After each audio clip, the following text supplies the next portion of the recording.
Bismillahirrahmanirrahim. Assalamualaikum warahmatullahi wabarakatuh.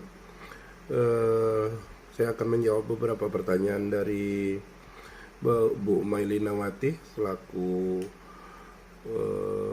calon guru penggerak di sekolah kami.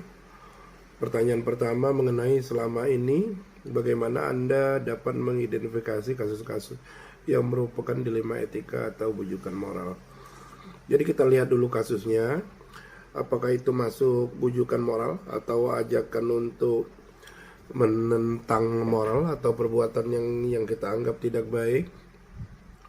Kemudian kita lihat indikator-indikatornya, apakah itu termasuk terhadap ajakan menentang moral.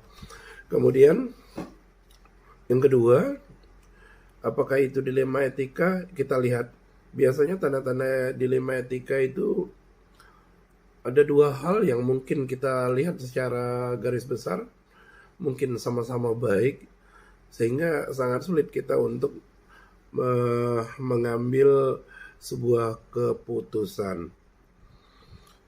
Mengenai pertanyaan kedua, bagaimana selama ini mengambil keputusan di sekolah, terutama untuk kasus-kasus di mana ada dua kepentingan yang sama-sama benar atau sama-sama mengandung nilai kebajikan. Jadi untuk mengambil sebuah keputusan yang terbaik, tentu tidak selamanya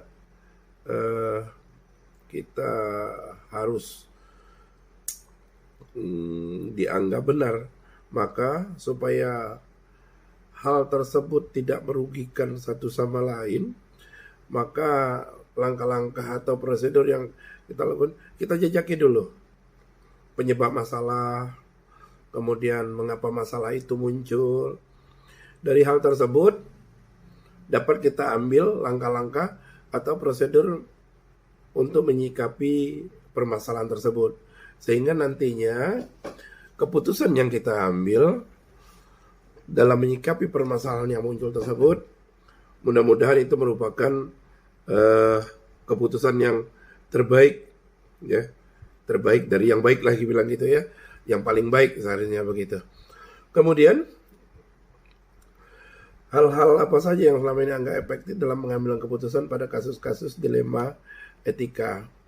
Pada kasus-kasus dilema etika ini kan sering kita ambil permasalahannya yang sama-sama baik. Misalnya begini, dulu di dana pos kan pernah boleh kita anggarkan untuk bantuan siswa miskin dulu. Kita kasih contoh dulu.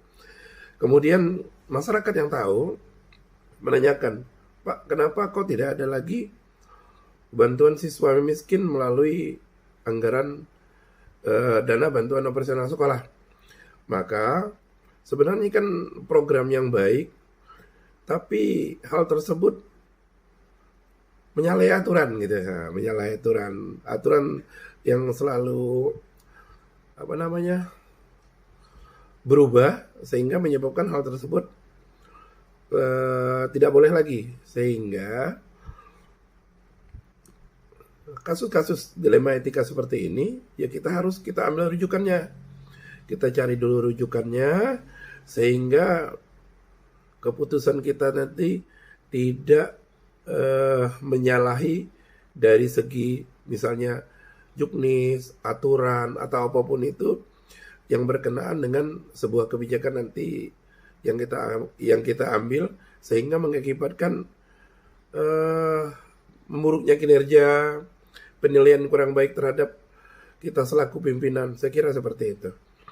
Kemudian, apakah Anda memiliki sebuah tata kala atau jadwal tertentu menyelesaikan kasus dilema etika? Apakah Anda langsung menyelesaikan di tempat atau memiliki sebuah jadwal untuk menyelesaikannya? Bentuk atau prosedur apa yang dijalankan? Jadi saya kira untuk menyelesaikan sebuah permasalahan kasus dilema etika, kita lihat dulu permasalahannya. Jika permasalahan itu mungkin berat, ya butuh waktu untuk berpikir, kemudian butuh waktu kita yang kemungkinan sebagai landasan pengambilan keputusan, dan yang tidak kalah penting mungkin menanyakan kepada orang yang lebih berpengalaman terhadap kita untuk sebagai sharing supaya kita nanti punya referensi dalam mengambil sebuah keputusan yang terbaik. Adakah seseorang yang nomor 7, adakah seseorang atau faktor apa yang selama ini mempermudah atau membantu Anda mengambil keputusan dalam kasus-kasus dilema etika? Saya kira banyak orang, terutama para kepala sekolah yang lebih berpengalaman, kemudian bisa sharing di K3S mengenai berbagai permasalahan seperti kasus-kasus dilema etika yang dialami di sekolah, sehingga kegiatan tersebut di dalam K3S ataupun di kegiatan kepala sekolah lainnya, kemudian juga pengawas tidak kalah penting, itu sangat membantu dalam memecahkan dan mengambil keputusan pada kasus-kasus dilema etika. Terakhir, pertanyaan, dari semua hal yang telah disampaikan, pembelajaran apa yang dapat Anda petik dari pengalaman Anda mengambil keputusan dilema etika? Jadi banyak hal yang dapat kita pelajari ketika kita menemui kasus dilema etika. Jadi kasus dilema etika ini dua hal yang sama-sama baik ya, yang sama-sama baik. Namun kita tidak bisa memilih keduanya, harus memilih salah satunya. Jadi ketika kita dihadapkan dengan hal-hal tersebut, dituntut ketelitian, kejelian, kesabaran, kemudian referensi tidak kalah penting, jangan malu bertanya, sharing, baik mungkin dengan teman sejawat, ataupun dengan rekan-rekan kepala sekolah, orang-orang mungkin yang berkenaan dengan masalah tersebut, pernah mengalami atau punya pengalaman, sehingga pengambilan keputusan tersebut mengambil mudarat terkecil. Nah, ini mudarat terkecil nanti dari efek dari keputusan yang kita ambil. Insya Allah apabila kita punya niat baik, punya keinginan baik ketika menemui hal-hal seperti kasus dilema etika, maka insya Allah keputusan yang kita ambil, jika kita kembalikan ke Allah Subhanahu wa Ta'ala, insya Allah itulah keputusan terbaik. Sekian, terima kasih.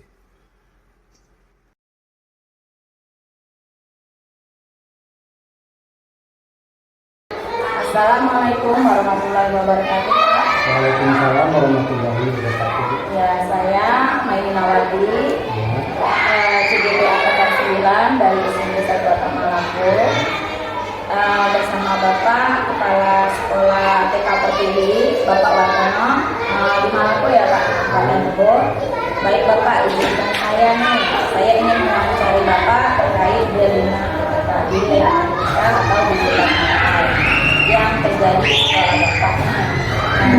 Kira-kira ini saya mau nanya, sudah berapa lama Bapak jadi kepala sekolah? Kurang lebih ya 10 tahunan lah. 10 tahun, sudah lama ya Pak. Nah, untuk kasus dilema etika yang sudah terjadi dan Bapak selesaikan di sekolah Bapak itu ada berapa? Kira-kira sekitar Kira-kira 3 ya.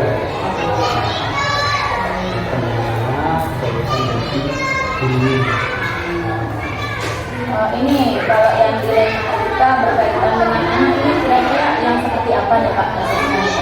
Ya, yang dia menambah, Coba kau ini kemana? Sino lewat dari batas waktu, biasanya 3 hari, maksimal ini ternyata 3 hari.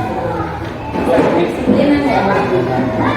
Kalau yang tadi Bapak bilang gurunya? Gurunya kan juga punya Ya baik Pak, dari kasus yang setelah Bapak selesaikan tadi yang Bapak masukkan ke dalam dilema etika tadi, sudah terkait dengan kasus kedisiplinan guru ya Pak. Nah selama ini nih, bagaimana Bapak mengidentifikasi kasus-kasus tersebut yang menjadi dilema etika atau bukan moral? pertama Jadi kan perlu kita diskusikan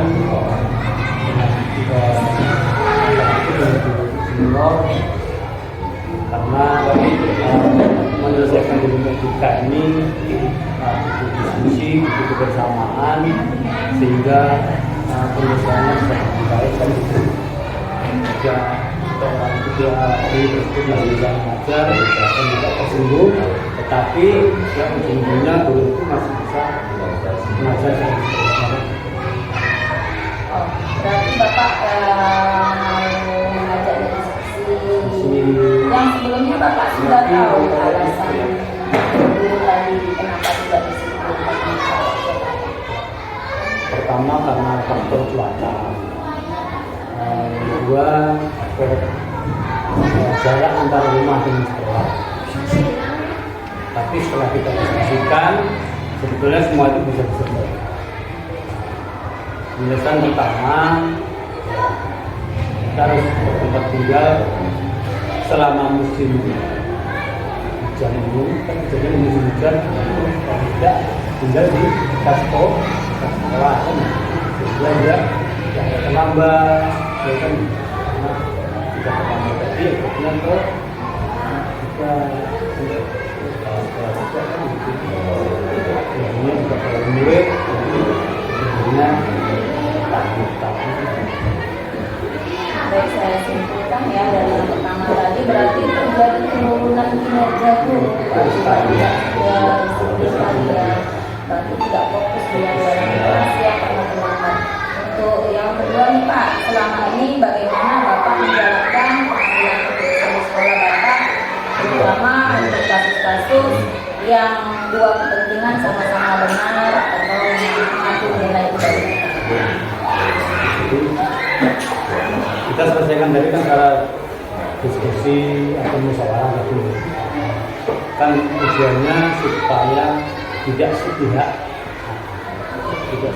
kepada kita ada sama-sama karena kita masih untuk menggunakan diri. Nah, ini langkah-langkah atau prosedur seperti apa yang sudah Bapak lakukan selama ini? Langkah pertama kita secara program tadi kita sampaikan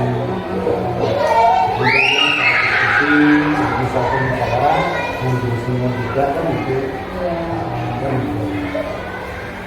Nah, Pak, hal apa saja yang selama ini Bapak anggap efektif dalam pengambilan keputusan?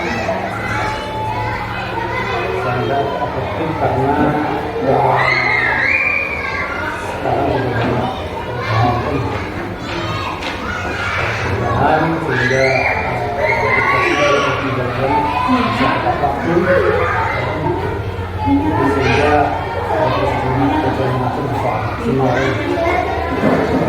Setelah dari tadi kan Bapak mengambil keputusan nih, ada diskusi. Nah, dari ini tantangan apa saja yang menjadi keputusan Bapak ini? Tantangannya pertama kita memang harus satu pandangan.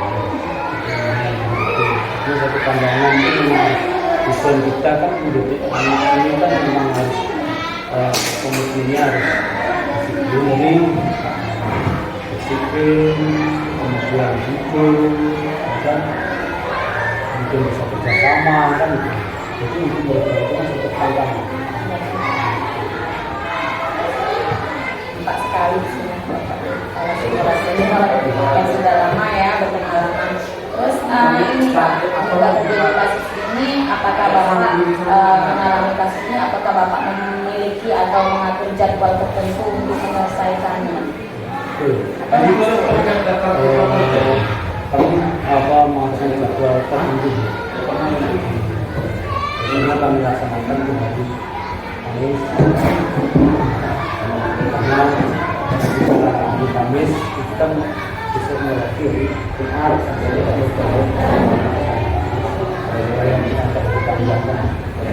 diskusi tadi ya Pak. Berarti diatur jadwal khusus ya Pak. Nah kemudian apakah ada nih seseorang atau faktor faktor yang selama ini mempermudah membantu Bapak dalam pengambilan keputusan? Faktor yang mempermudah saya keputusan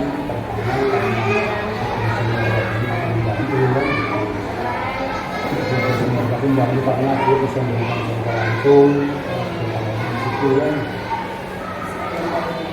Dari semua yang telah disampaikan tadi, kira-kira pembelajaran apa nih yang dapat Bapak petik dari pengalaman mengambil keputusan yang termasuk ke rumah? Pengalaman kita menyelesaikan dunia kita bisa dengan baik, bisa dengan lancar misalnya kan ya, tapi tidak menimbulkan masalah. Kalau boleh saya simpulkan ya, dari pertama tadi tahap-tahapnya pertama identifikasi dulu latar belakang kenapa kuliah di pelanggan atau tidak disiplin, kurang disiplin lah ya, karena faktor lingkung cuaca, jalan juga jelek, jarak tempuh jauh. Jadi solusi dari Bapak diskusi untuk mengambil tempat tinggal yang terdekat di sekolahan, sehingga berarti Bapak menawarkan untuk tetap guru ini dipertahankan mengajar di sini ya kan, karena komitmen tadi, komitmen menjadi guru itu harus tepat waktu, pendekatan Bapak, cara Bapak dengan ini melibatkan guru senior juga. Ya itu saja ya Pak, terima kasih atas waktunya. Assalamualaikum.